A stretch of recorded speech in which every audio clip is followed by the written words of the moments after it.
Hi, my name is Lucy Lowe. I'm a social anthropologist here at Edinburgh, focusing on medical and political anthropology. My research is focused on the intersections between reproduction and reproductive health and forced migration, and I work primarily in Kenya with Somali refugees. Kenya has long been a refugee-receiving country and currently hosts just over 500,000 registered refugees from Somalia, Ethiopia, Eritrea, South Sudan, DRC, and more historically from Uganda, Rwanda and Burundi.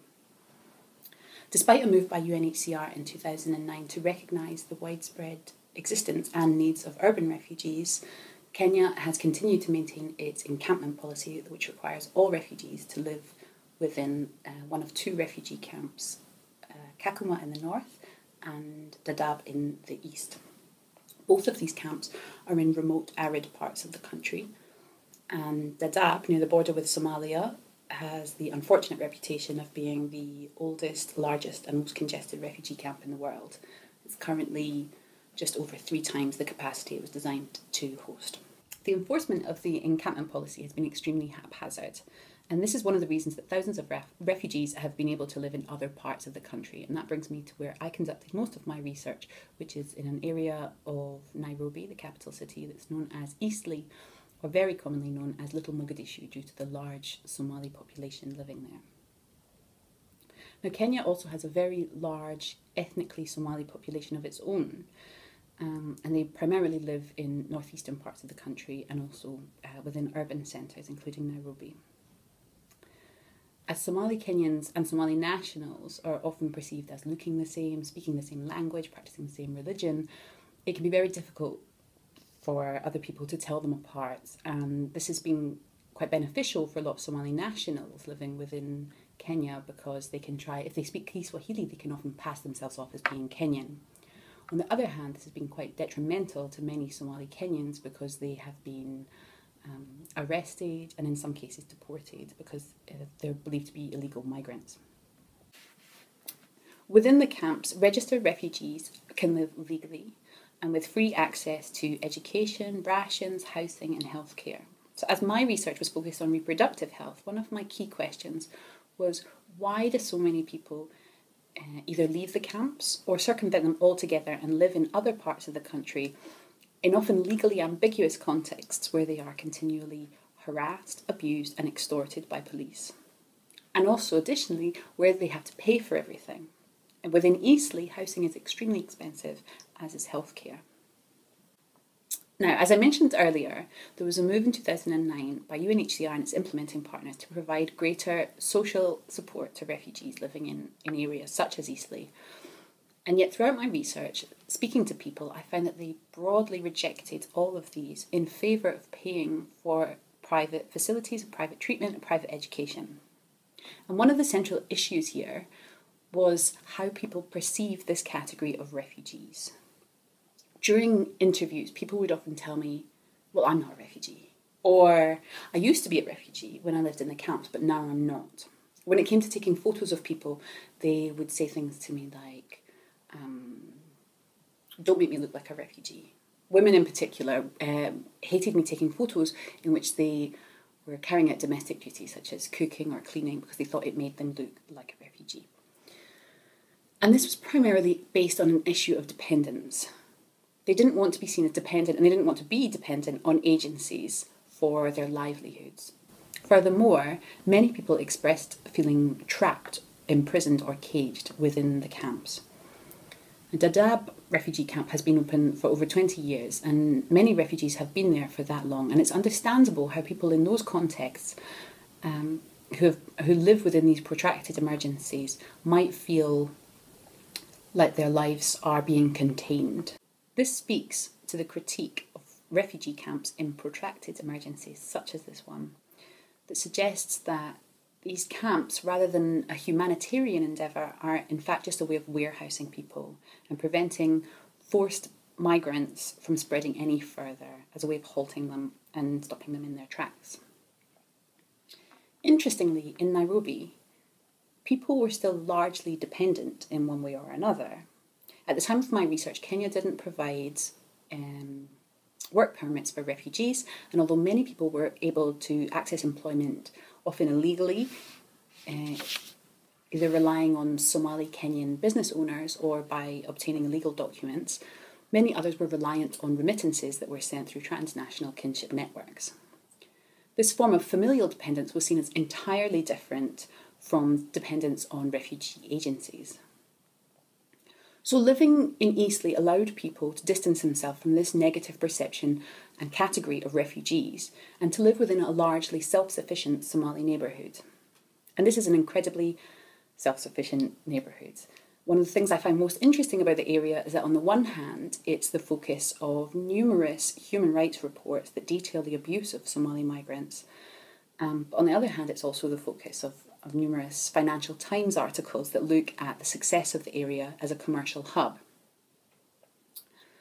And it's this sort of economic prosperity that has allowed the private healthcare and education sectors to flourish within Eastleigh, that there is this steady income from trade, from commerce, and from remittances that allows people to access and pay for private services. And in fact, with regard to healthcare, many of the range of services and the quality of them was often much, much higher within Eastleigh than it was within the camps. And in fact, in situations where women in particular were suffering from reproductive health problems within the camps, UNHCR paid and facilitated for them to be brought to Eastleigh to be treated within the private medical facilities that were available there. But I'll come to that a bit more in a moment. So it sounds great, right? You can live within this rapidly developing urban Somali neighbourhood that the former Kenyan Prime Minister Raila Odinga described as this wonderful city within a city. Sounds perfect. Well, because of the legal ambiguity coupled with the apparent wealth in Eastleigh, which many people incorrectly attributed to money gained through piracy, Somalis have long been a target of corrupt authorities. Police extortion is rife, so much so that many police allegedly request to be transferred so that they can work within Eastleigh in order to profit from the residents. Throughout my research, I spoke to and witnessed people being arbitrarily arrested and detained and only being released once their families had paid bribes. I saw people quite openly beaten by the police and abused in numerous ways. Their possessions were on many occasions stolen. And in more recent years, a rise of apparent terrorist activity within Kenya, which has been attributed to the Somali-based group Al-Shabaab, has facilitated this treatment and this abuse of Somalis within Kenya. It's during periods like this and in response to apparent terrorist activity that the Kenyan government reinforces and reapplies the encampment policy, which in turn facilitates further abuse of Somalis within Kenya. And it's at times like these that we see the conflation between humanitarianism and migration on the one hand and national security on the other. Operation Usalama Watch was used as justification for widespread abuse of Somalis and as well as other migrants living within Nairobi. Day and night raids took place where people were arbitrarily detained. Enormous bribes were taken from people, and very many people were quite viciously assaulted. Although the operation was a very specific case that received a lot of national and international attention, this sort of abuse and extortion has been going on for very, very many years.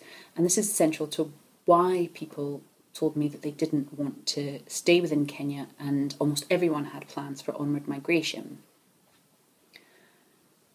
Now, many people that I interviewed had been within Kenya for over 20 years, in many cases since the Somali government fell in 1991. Despite this, they still told me that their presence within the country was only temporary. They were only sort of stopping off on their way somewhere else.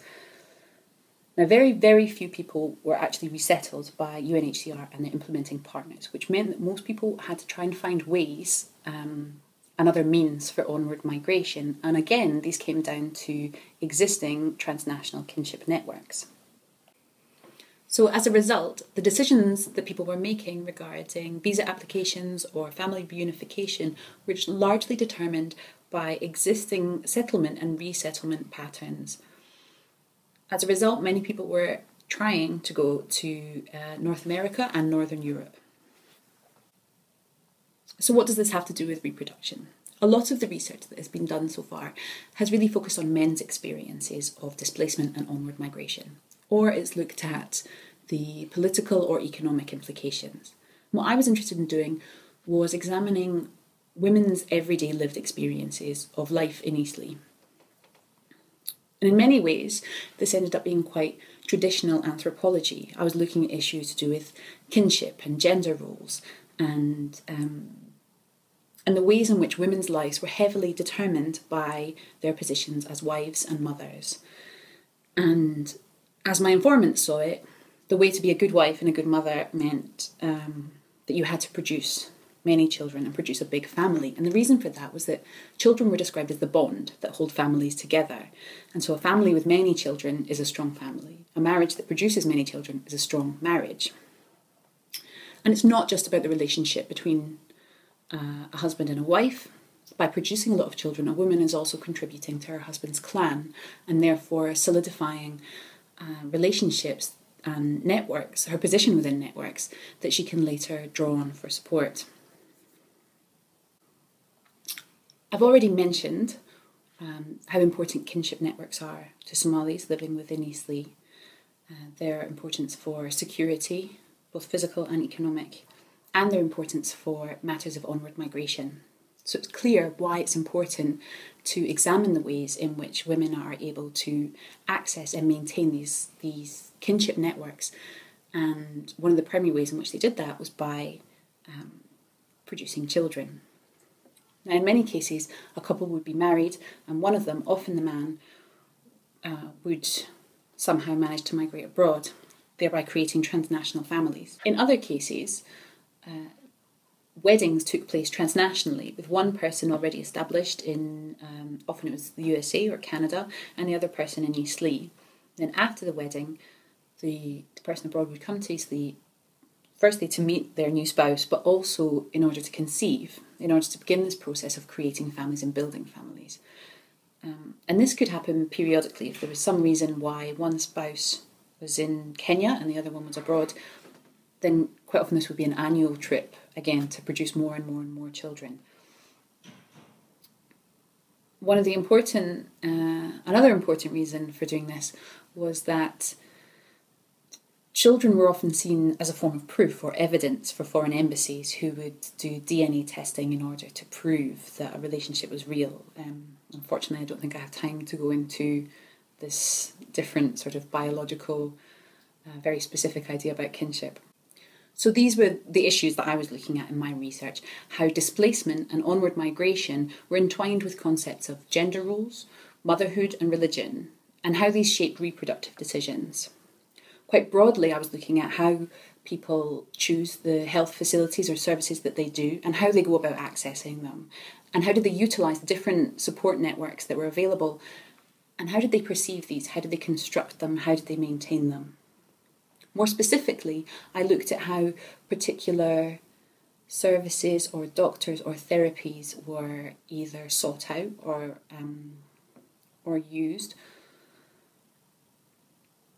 Fertility treatment was one of the key areas that I looked at, and maybe when you think about forced migration and Somali refugees, the first thing that springs to mind might not be fertility treatment, but this was incredibly popular, and it plays into these beliefs on the one hand about kinship and families, but also into the importance of kinship networks in contexts of forced migration and displacement. I also looked at how other services were rejected.